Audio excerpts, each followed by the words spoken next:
বৈষম্য বিরোধী ছাত্র আন্দোলনের আহ্বানে সাড়া দিয়ে মার্চ ফর ইউনিটিতে যোগ দিতে ভোর থেকে শহীদ মিনারে আসতে শুরু করেছে সারা দেশে শিক্ষার্থীরা। ভোর থেকে শুরু হয় শহীদ মিনারে মঞ্চ তৈরির কাজ।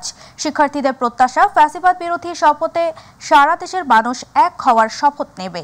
এর আগে বৈষম্য বিরোধী ছাত্র আন্দোলন ও জাতীয় নাগরিক কমিটির জুলাই বিপ্লবের ঘোষণাপত্র নিয়ে 2 দিন ধরে দেশের রাজনৈতিক অঙ্গনে নানা আলোচনা চলে। পরে গত রাত 1:45টার দিকে রাজধানীর বাংলা মোটরে নিজেদের কার্যালয়ে সংবাদ সম্মেলন করে বৈষম্য বিরোধী ছাত্র আন্দোলন। সেখানে বলা হয়, মঙ্গলবার বিকেল 3টায় কেন্দ্রীয় শহীদ মিনারে মার্চ ফর ইউনিটি কর্মসূচি পালন করা হবে।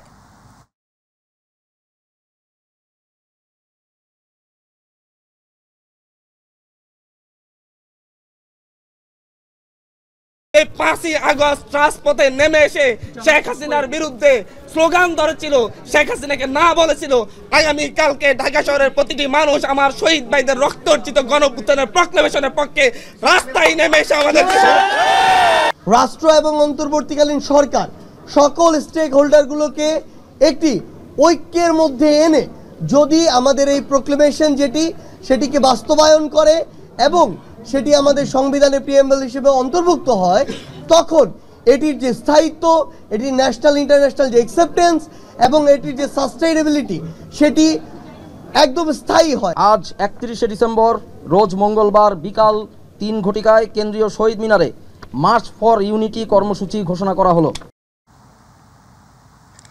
29তম ঢাকা আন্তর্জাতিক বাণিজ্য মেলার পর্দা উঠবে আগামীকাল। পূর্বাচলে বাংলাদেশ চায়না ফ্রেন্ডশিপ এক্সিবিশন সেন্টারে চলছে সাজসজ্জার শেষ আচর। জুলাই আগস্ট অভ্যুত্থানের শহীদদের সম্মানে যুক্ত হচ্ছে নতুনত্ব। তৈরি হচ্ছে আবু সাইদ ও মীর মুগ্ধ কর্নার। থাকছে অনলাইনে স্টল, প্যাভিলিয়নে বরাদ্দ কিংবা টিকিট কাটার সুবিধা।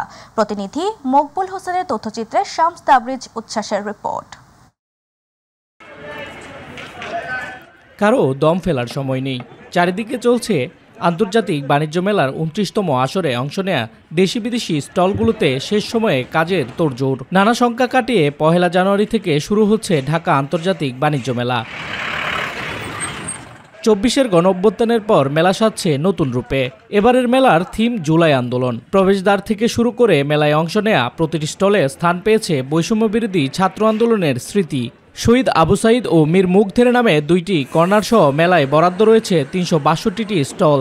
যুবকদের জন্য তৈরি হচ্ছে ইয়ত প্যাভিলিয়ন। এর বাইরে মেলার টিকিট কাউন্টার, দর্শনার্থীদের বিশ্রামের বেঞ্চ ও বাউন্ডারির কাজ চলছে জোরে সোরে। আবার অনেক স্টল ও প্যাভিলিয়নের নির্মাণ কাজ শুরু হয়েছে শেষ সময়ে। আমরা প্যাভিলিয়নের বাইরের কালার ফিনিশিংগুলো করছি, তারপরে আমরা লোগো লাগাবো এবং ব্র্যান্ডিংয়ের যে এগুলো আছে স্টিকার পেস্টিং হবে। আমাদের কাজ আরো 2 দিন আগে শেষ হয়ে গেছে, উদ্বোধনের অপেক্ষায় বসে আছি। ডেকোরেটর কাজ চলতেছে, কোম্পানি আমাদের কাজ দিছে, কাজ আমরা 10 জন মিলে করছি। আর মেলায় স্টল ও প্যাভিলিয়নের বরাদ্দ নেয়া মালিকরা বলছে স্টল নির্মাণ করতে দিনরাত কাজ চালিয়ে যাচ্ছেন তারা। বাণিজ্য মেলায় অংশ নিচ্ছে ভারত, পাকিস্তান, ইরান, তুরস্ক, মালয়েশিয়া, ইন্দোনেশিয়া, হংকং, সিঙ্গাপুরের বিভিন্ন প্রতিষ্ঠান। জানুয়ারির 1 তারিখে আমাদের বাণিজ্য মেলা শুরু হবে। আমাদের সব প্রোডাক্টের কাজ চলতেছে, সব কাউন্টারের মাল আমরা গুছাইতেছি। গত বছর আলহামদুলিল্লাহ ভালো ছিল, এবার আশা করি গত বছরের মতনই হোক, এর থেকে ভালো আশা করি। জানুয়ারি মেলা চালু হবে, 31 জানুয়ারি মেলা শেষ, 30 তারিখ মেলা আছে। ঠিক আছে, আমরা আশাবাদী আল্লাহর রহমতে 1 তারিখে আমরা সকাল থেকেই শিশু বিনোদন জোন এটা কার্যক্রম দর্শনার্থী অথবা শিশুরা উঠতে পারবে। এবারের মেলা সুন্দর ও সুষ্ঠুভাবে সম্পন্ন করতে শুরু থেকে শেষ পর্যন্ত কঠোর নিরাপত্তা ব্যবস্থা নেওয়া হয়েছে বলে জানান এই কর্মকর্তা। আশা করি আমরা সঠিক ও সুন্দর পরিবেশে 1 তারিখে এটা উদ্বোধন অনুষ্ঠান হবে এবং সারা মাসব্যাপী নিরাপত্তা চাদর আমরা ঢেকে দিয়ে এই প্রোগ্রাম শেষ করতে পারব। 1 জানুয়ারি ঢাকা আন্তর্জাতিক বাণিজ্য মেলার উদ্বোধন করবেন প্রধান উপদেষ্টা ডক্টর মোহাম্মদ ইউনূস। শামস তাবরিজ উচ্ছ্বাস, মাই টিভি নিউজ ডেস্ক। দীর্ঘ প্রায় 14 বছর পর প্রকাশ্যে শুরু হয়েছে বাংলাদেশ ইসলামী ছাত্র শিবিরের কেন্দ্রীয় সদস্য সম্মেলন। এতে সারা দেশ থেকে ছাত্র শিবিরের সদস্য পর্যায়ের জনশক্তি সরাসরি অংশ নিয়েছেন। সকাল 8টায় রাজধানী সোহরাওয়ার্দী উদ্যানে সদস্য সম্মেলনের কার্যক্রম শুরু হয়েছে। এই সম্মেলনে 2025 সেশনের জন্য নির্বাচিত কেন্দ্রীয় সভাপতির নাম ঘোষণা করা হবে। এজন্য গত 29 ডিসেম্বর সন্ধ্যা 7টা থেকে গতকাল রাত 9টা পর্যন্ত সদস্যরা অনলাইনে ভোট দিয়েছেন। সম্মেলনে প্রধান অতিথি বাংলাদেশ জামায়াতে ইসলামীর আমির ডক্টর শফিকুর রহমান। শিবিরের ঐতিহ্য অনুযায়ী শহীদদের পিতা এই সম্মেলন উদ্বোধন করবেন। সকাল ৮টা থেকে দুপুর ১টা পর্যন্ত উন্মুক্ত সেশন ও দুপুর ২টা থেকে বিকেল ৫টা পর্যন্ত কার্যকরী সেশন অনুষ্ঠিত হবে।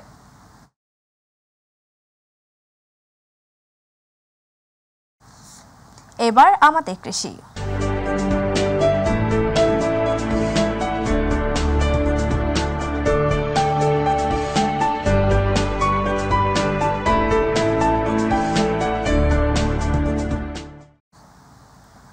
আগাম তরমুজ চাষে ব্যস্ত সময় পার করছেন উপকূলীয় জেলা পটুয়াখালীর রাঙ্গামালী কৃষকরা। আবহাওয়া অনুকূলে থাকলে ভালো ফলন, ভালো দাম পাওয়ার আশা করছেন তারা।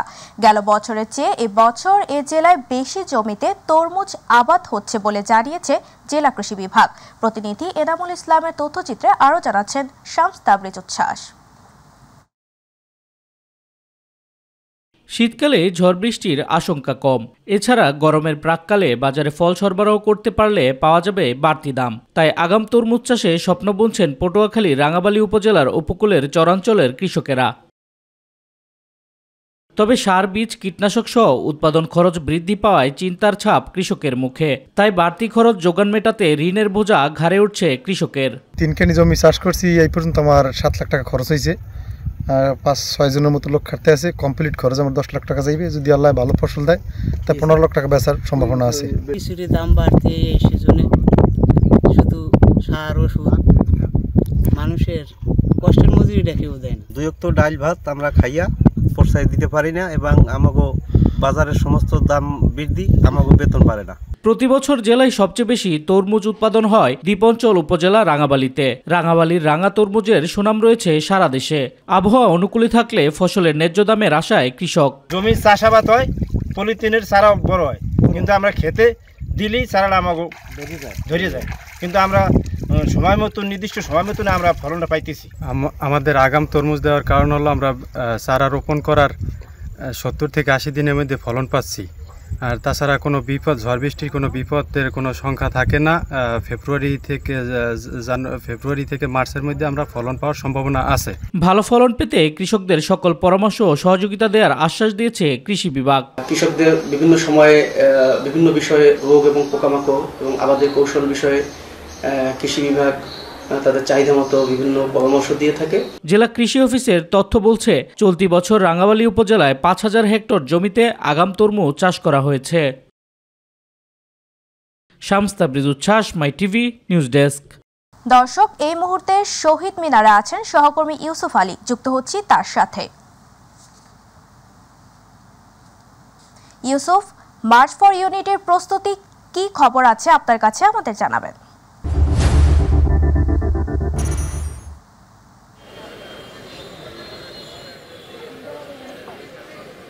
তাবাসসুম, আপনি জানেন যে মার্চ ফর ইউনিটির যে বৈষম্যবিরোধী ছাত্র আন্দোলনের যে কর্মসূচি, সেই কর্মসূচি কিন্তু পূর্ব থেকেই ঘোষণা দেওয়া হয়েছিল এবং আজকে বিকেলে কিন্তু সেই মার্চ ফর ইউনিটির প্রোগ্রাম হওয়ার কথা রয়েছে। এই অনুষ্ঠানকে কেন্দ্র করে কিন্তু আপনার এখানে যে সারা দেশ থেকে বৈষম্যবিরোধী ছাত্র আন্দোলনের যেসব নেতৃবৃন্দ রয়েছে তারা কিন্তু এখানে আসতে শুরু করছে। সকাল থেকেই কেন্দ্রীয় শহীদ মিনারের সামনে খণ্ড খণ্ড মিছিল নিয়ে এখানে জড়ো হচ্ছে বৈষম্যবিরোধী ছাত্র আন্দোলনের নেতাকর্মীরা এবং তারা বিভিন্ন ধরনের স্লোগান দিচ্ছে, অর্থাৎ বিগত যে সরকারের যেসব কর্মকাণ্ড সেই বিষয়গুলি এখানে তুলে ধরবে। আজকের এই সমাবেশ থেকে হয়তো নতুন কোনো কর্মসূচি কিংবা কোনো দিক নির্দেশনা কিংবা বর্তমান যে অন্তর্বর্তীকালীন সরকার, সেই সরকারের প্রতি আলটিমেটামও দেওয়া হতে পারে এমনটি ধারণা করা হচ্ছে। কারণ যেহেতু বিগত সরকারের আমলে যেসব কর্মকাণ্ড করা হয়েছে এবং যে কারণে ছাত্ররা আন্দোলন করেছিল, যে এই বৈষম্য দূর করার জন্য তারা যে আন্দোলনে ঝাঁপিয়ে পড়েছিল জীবন বাজি রেখে, সেই বিষয়গুলো এখানে উঠে আসতে পারে। এছাড়া সরকারের কর্মকাণ্ডর যেসব বিচার দাবি করছে তারা এবং বিভিন্ন সংগঠনকে তারা নিষিদ্ধের দাবি জানিয়েছে, সেই বিষয়টিও কিন্তু উঠে আসতে পারে। অর্থাৎ সব মিলিয়ে আজকে তারা যে এই যে ইউনিটির কথা বলছে, সারা দেশ থেকে ছাত্ররা এখানে ছুটে আসবে।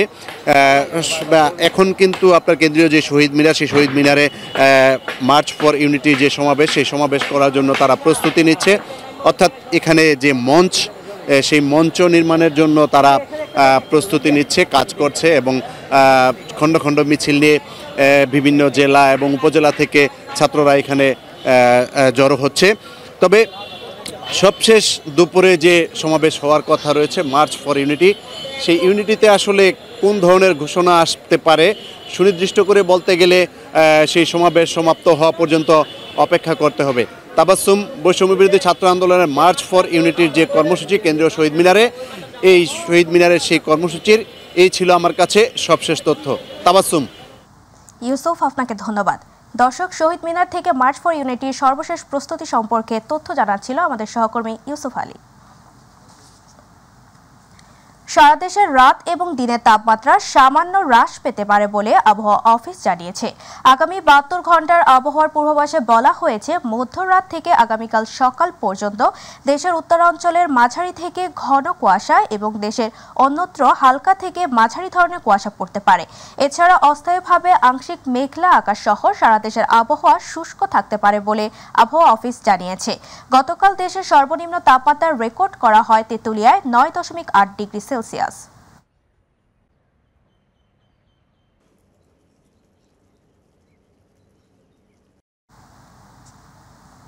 দর্শক, এই মুহূর্তে দিনাজপুরের পার্বতীপুর থেকে আবহাওয়ার পরিস্থিতির খবর জানাচ্ছে প্রতিনিধি আব্দুল্লাহ আল মামুন। জি, আপনাকে ধন্যবাদ। এই মুহূর্তে আছি দিনাজপুরের পার্বতীপুরে। আপনি জানেন যে উত্তরাঞ্চলের শীতের তীব্রতা কিন্তু প্রতি বছরই বেশি হয়ে থাকে, এবারও তার ব্যতিক্রম নয়। আজ কিন্তু দেশের সর্বনিম্ন তাপমাত্রা 11.4 ডিগ্রি সেলসিয়াস রেকর্ড করা হয়েছে দিনাজপুরে, যা এই মৌসুমে সর্বনিম্ন বলে জানিয়েছে আবহাওয়া অফিস। আপনাকে জানিয়ে রাখতে চাই, চলতি মৌসুমে শীতের তীব্রতা বাড়ার কারণে কিন্তু এই এলাকার জনজীবন বিপর্যস্ত হয়ে পড়েছে। সেই সাথে দেশের যে অসহায় ছিন্নমূল নিম্ন আয়ের যেসব মানুষ রয়েছে তারা কিন্তু মানবেতর জীবনযাপন করছে। আপনাকে যদি দেখাতে চাই, আজকে কিন্তু সকাল 6টায় আবহাওয়া অফিসের তথ্য মতে বাতাসের আর্দ্রতা যেটা রেকর্ড করা হয় 94 পয়েন্ট এবং বাতাসের গড় গতিবেগ 3 কিলোমিটার কিন্তু রেকর্ড করা হয়েছে এবং ঘন কুয়াশা চাদরে কিন্তু ঢাকা পড়েছে উত্তরাঞ্চল সহ সারা দেশ। তো আপনি জানেন যে এই কুয়াশা এবং ঘন কুয়াশা এবং শীতের তীব্রতার কারণে কিন্তু সারা দেশে জনজীবন বিপর্যস্ত হয়ে পড়েছে। সেই সাথে এই এলাকার অসহায় ছিন্নমূল মানুষ যারা রয়েছেন তারা কিন্তু আশা করছেন যে অতি শীঘ্রই তাদের শীতবস্ত্র বিতরণ করবে এবং এক্ষেত্রে উপজেলা প্রশাসন থেকে শুরু করে সংশ্লিষ্ট যারা রয়েছেন তারা এগিয়ে আসবেন বলে তারা আশাবাদী। তো এই ছিল দিনাজপুরের পার্বতীপুর থেকে সর্বশেষ। এবার গ্রাম বাংলার খবর।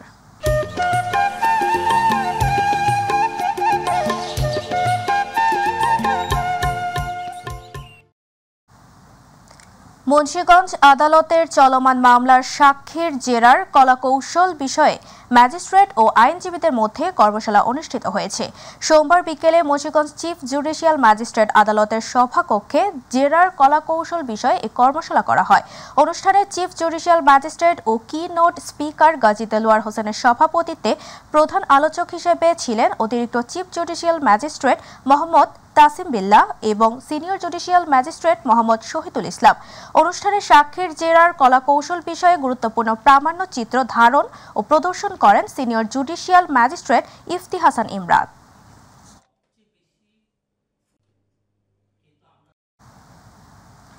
যশোর শহরের হাইকোর্ট মোড় থেকে ডাকাতির প্রস্তুতির কালে 2টি বিদেশি পিস্তল ও 3 রাউন্ড তাজা গুলি সহ 4 ডাকাতকে গ্রেফতার করেছে যশোর জেলা ডিবি পুলিশ।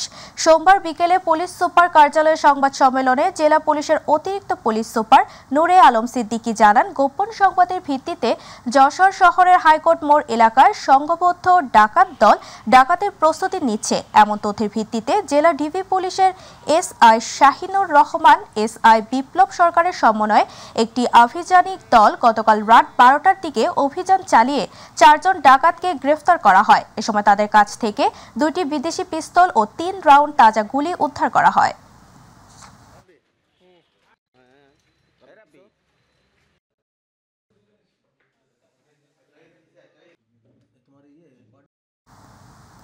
গাজীপুর মহানগরের টঙ্গী বিসিক এলাকায় একটি ওষুধ কারখানার পরিত্যক্ত মালামাল ব্যবসার নিয়ন্ত্রণ নিয়ে বিএনপির দুই পক্ষের সংঘর্ষে 5 জন আহত হয়েছেন। সোমবার দুপুরে এই ঘটনা ঘটে। প্রাথমিক চিকিৎসা দিয়ে গুরুতর আহত ওমর ফারুক সোহেলকে উন্নত চিকিৎসার জন্য ঢাকায় স্থানান্তর করা হয়েছে। স্থানীয়রা জানায়, টঙ্গীর পূর্ব থানা বিএনপির সাধারণ সম্পাদক গাজী সালাউদ্দিনের লোকজন এতটি ওষুধ কারখানার ওয়েস্টেজ মালামাল আনতে যায়। এ সময় স্থানীয় ওয়ার্ড বিএনপির নেতাকর্মীরা বাধা দেয়। এতে উভয় পক্ষে অন্তত 5 জন আহত হন। এ সময় গুলি ও ককটেল বিস্ফোরণ হয়েছে বলে অভিযোগ পাওয়া যায়। এ ব্যাপারে টঙ্গী পূর্ব থানার ভারপ্রাপ্ত কর্মকর্তা ফরিদুল ইসলাম জানান, ওয়েস্টেজ মাল নিয়ে দুই পক্ষের মধ্যে উত্তেজনার খবর পেয়েছি। গোলাগুলি ও ককটেল বিস্ফোরণের ঘটনা ঘটেনি।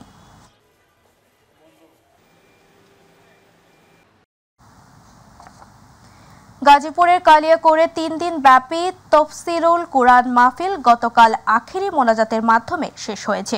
উপজেলার ইসলামিয়া মদিনাতুল উলুম মাদ্রাসার আয়োজনে পূর্ব চন্দ্রা বোটমিল এলাকায় এ তফসিরুল কুরআন মাহফিল অনুষ্ঠিত হয়। এতে গাজী আল মাহমুদের সভাপতিত্বে কালিয়াকৈরের পৌর বিএনপির যুগ্ম সাধারণ সম্পাদক সাইজউদ্দিন আহমেদের তত্ত্বাবধানে বক্তব্য রাখেন ঢাকা জেলা বিএনপির সাংগঠনিক সম্পাদক গাজী সাইয়েদুল আলম বাবুল, বিএনপির কেন্দ্রীয় নির্বাহী কমিটির সদস্য ও কালিয়াকৈর পৌরসভার সাবেক মেয়র মুজিবুর রহমান, কালিয়াকৈরের পৌর বিএনপির যুগ্ম সাধারণ সম্পাদক কাউন্সিলর সারওয়ার হোসেন আকুল, গাজী সহ অনেক।